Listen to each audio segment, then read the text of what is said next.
आई सामा हेंगांग केंद्र ममंग की ताम चीफ मिनिस्टर का खेलने चखिबा इके गे ओजा सर हाइबिरो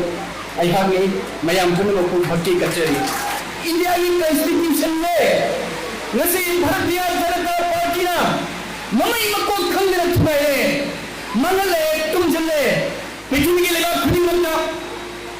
अमेरिका तो वर्षो फ्रांस तो वर्षो ऑस्ट्रेलिया तो वर्षो ब्रिटेन तो वर्षो भारत तो वर्षो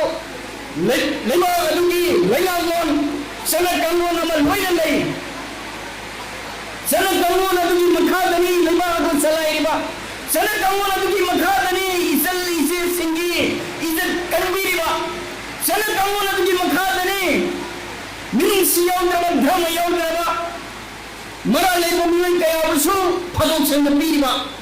सनक कानून अदुगी मखादनी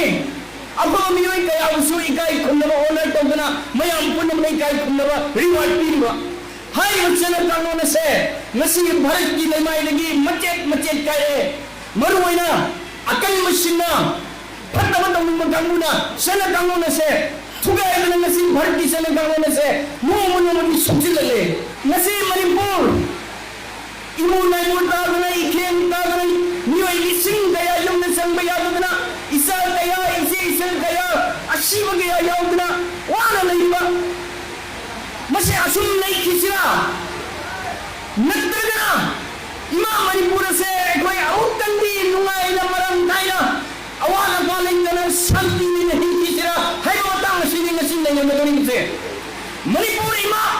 होगी वारी मसे सुमाइना सुम वान ही किसे अकोई साव करपा फंदना चरिंग बचपा फंदना इमाल बेली खरसी कंदगी हिंदू पुनंदना वाना नहीं मसे असुमाइना सुम नहीं जे हरगदी मयाम पुनमा बीजेपी है तो पार्टी से मसी कोई मुखला कंदनी मणिपुर इंगला कदोरिबा मसी वाली मसी कानो मसी कोई वाली मसी करिनो मसी मणिपुर की सम्मेलन का इनो करिनो ईसा इशु के महिंद्र मंगमदिबा इपाई बल गया आशिमे खया तो ताकदिबा युम गया मई थारी मसी करारनो करार सुरते संविधान को थुगाइबा भारतीय जनता पार्टी बीजेपी ने थुगाइबा थे मणिपुर के नसी बीजेपी ना भारत की संविधान है नोमगी थुगाए बेसना भारत की मिलिट्री पावर से वर्ल्ड की मनी द फोर एंगल है अमेरिका रशिया चीना मथन इंडिया फोर एंगल है लॉबी बनी बीजेपी ने शो लॉबी बनी नरेंद्र मोदी जी ना भारत की मिलिट्री पावर कल कोई लांदा की बलिंद्रे पृथ्वी मनुंग मरी सो पावर ले है अदुगा करिगे मणिपुर की पिक खबर लमसिना इसा से मांगिबा लिथोई गंबी हेमंत मांगिबा मतम दो मांग रहे हाइना करिगे भरे की कन्नम सतीसना ट्रेकिंग तो जरा कोई थीना करी पुथोप नंदे करी सानी पुंसी लोचनंगे सिर्फ फोर पावर रहेंगे इंडिया की सतमला अदुगी मथंदा मुसो जीदा इसे इसल अमदी थामगा तुतना इसा सिना तो फाखरे हागो तमना भारत की कन्नम पावर सिना करी की थीम नंदे करी की कंदी नंदे मशीन तापने भारत की फोर एंगल है हाई मुसिबो बीजेपी ने हम सोली मुसिबो करम बरेनो लंडी मशीन यामबा रोटी हम चाबु नंबगे रेन ताबजाला भारत की ओइनो प्लेन सरिपन तरा लेबा भारत की लंथन पाइबा मदी पृथ्वी की तुंगान मफम पाइबे से भारत की ओइनो प्लेन सरिपन तरा ले 810 प्लेन लेबा अदो हाइबा प्लेन जिनसे भारत हम शाबम देवा सेकंड हैंड नकल नहीं तोंगे कोई भी हमसे अदो नंबर 1 है फ्रांस लगे अमेरिका लगे इंग्लैंड लगे मुझे क्रोर लिसिंग मरी पीबा क्रोर लिसिंग नहीं पीबा क्रोर लिसिंग में पीबा प्लेन मयाम से सेकंड हैंड क्रोर समरी संगा चतुर्थ लोई न लेगा भारत प्लेन पाई हौजे नरेंद्र मोदी ना यम तोई ना है इंडिया की शो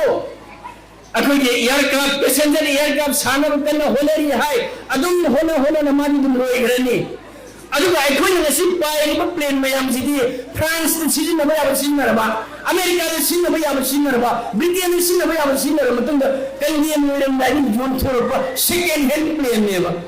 अदुगी सेकेंड हैंड मैम तुंगना अखोई इंडिया मचा मैम नुंगाइना पाइरी नरेंद्र मोदी ने पाइरी इंडिया नंबर 1 याम इकाई लिंगाई ने मसिगुमा निंग थुंद्रबा सामना हरकांदा भारत के संविधान खुंदावरबा नि वारी अमा खत्तम हाइजरगे सिनसु लोइजरगे हंदका जुनगे तारीख 13 दा इयार इंडिया काई खिबदो बीजेपी ने थुगाई बने करी बीजेपी ने थुगाई इयार इंडिया है से इंडिया की पोने इंडिया की प्रॉपर्टी ने भारत की प्रजा में उनकी पोने मसी बीजेपी ना नरेंद्र मोदी ना लुचिंगा कोई सिंतरा निपंद तथा कंपनी दा युद्धोखरे अदु युद्धोखरे मतुंग बदी तथा कंपनी ना प्लेन अनु बनेनी वखन खंदना हाई वो प्लेन जे अदुम पाए हाई वो प्लेन सिगी वैलिडिटी लोई बदी 2021 की दिसंबर में लोई बनेबा ngasi lagi na sahi mari ga tha tare ki mamanga plane ji pai me ya roe hai na longthuk khabne ba hai no plane adu ko tata company na pai ko matam da paisa pi na longthuk khabne na bharat sarkar na bjp sarkar na tarika hai jab ngamdre sahi mari ga tha tare validity helba expiry werbe aeroplane ko pai na dum lai re aduga handak mayam pun thena me khagada swiss ani renault ki swiss flag ki swiss or tormi on tormi adugi pai na hajan mani hinna ba plane se kandiyam tormani mi su kandiyam tordi langsi yaroi limari yaroi khod yaroi yadami yadama na kari kari ki plane ki swiss yadino luwe ba sahi mani na thatre ki mamandege pai bi yaroi na lautho phebe plane do adu pai re jam ni hadu puri bane plane दुना mission information होय plane दुना तसन बने बीजे hospital द medical college दा निपुणापन सही हुंद्राज है अकल तरंग तरंग थोय शोल के सीब सुनदबा टिक टिक लाउड में थोय सली को हुंद्रा दो सेकंड अमा नि मंद खुला में थोय ने हम लोग चली बचे मसी दोस्त बीजेपी ने बुंगने दोस्त बीजेपी ने बुंगने मणिपुर की सु ईशानी योक बने मैं हम खेंगे भी रंगने ईशानी योक बनी सिंह बनी यार बने बने मसी पुनः से भारत की बीजेपी असिना तौहीद बपोट मैं आम तौरदी नसी कोई वारे अदुना कोई मपान से बदा कोई हम तो फिल्मिंग जोने मपान से बदा प्लेन तो मकी रे सेकंड हैंड प्लेन में हम तो मत करे कमरा की देवा अरे सेकंड हैंड प्लेन तो रगना बस रगना कंपो फिदम लोरे के लोरीबा मणिपुरी मानिंग खाता मंगे मणिपुर बुनुंगे हंगे मणिपुरी माउ शांति रहेंगे प्रजा में मुनुंगे हंगे हाई कारगदी बीजेपी है तो पार्टी से